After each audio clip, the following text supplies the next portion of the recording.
And check out the view from the CTV Skywatch camera looking south from 13th Street North there. Seeing some clearing actually on the far horizon there, and we're getting a break in between these systems that are coming up from the States. 20 degrees is where we're at, so we've regained a couple of degrees. We were down to 16 degrees just a little while ago.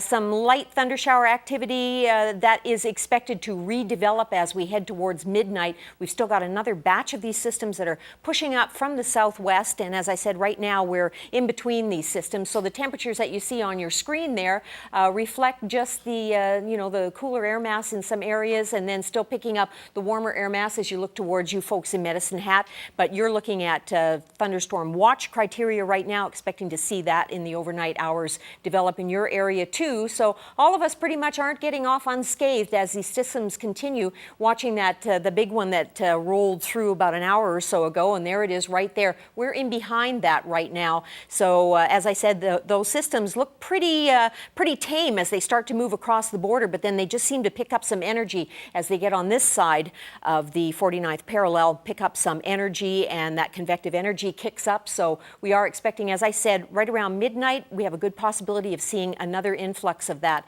happening. So right now we're picking up some sunshine, we're picking up some breaks in between these systems, but don't rule them out just because you're seeing sunshine out there right now. We do have a very unstable air mass that is over us, and that is expected to continue into the overnight hours. Even late in the day tomorrow, we're expecting to see a possibility of that cloud cover and that thundershower risk rebuild late in the day, but less of a risk because the temperatures will be cooler tomorrow.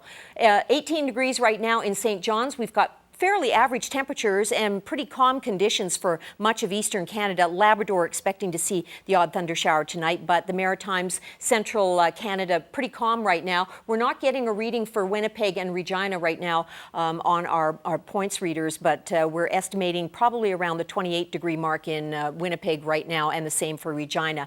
We've got some cloud on the coast. We've got no temperatures registering up north as well either, so we're just going to say we've got sunshine in Yellowknife, because I know that to be a fact right now, that they are getting sunny skies there. Our overnight forecasts, regional forecast for East Kootenay, that chance of thundershower activity tonight, 12 degrees for a low, 22 for a high tomorrow, sun and cloud mix. But as I said, don't rule out that chance of a late day thundershower. Just do not so much to daytime heating, but just leftover instability. Crow's Nest Pass, windy tonight, windy again tomorrow, gusts to 50, chance of thundershowers tonight and again tomorrow as well. Medicine Hat, chance of thundershowers tonight. As I said, you're already in watch criteria. 27 degrees for a daytime high tomorrow. Sun and cloud mix for the bulk of the day, but with that chance of late day thundershower activity. And here in Lethbridge, skies looking pretty good right now. 13 degrees for a low, but just remember right around midnight we could see round 2 of these active cells pushing up from the south. 26 for a high tomorrow, so not quite as warm, but still with a,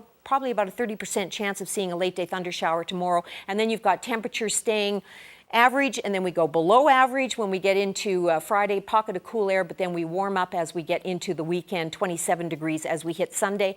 And a lot of folks are quite happy with slightly cooler temperatures after we've had a lot of heat. A lot of people enjoy just a few degrees cooler. Now, our focus on safety message for this week: if you're taking your pets on holidays, and people love to do that, make sure you have a kennel where they can be contained, a good strong leash, and if they're on medication, don't just take the medications with you, but in case you lose the medications, write down what the prescriptions are for, so that wherever you are, you can get a hold of a vet and get those medications refilled. And that's our focus on safety message for this week. Yeehaw! Have a good time, everybody.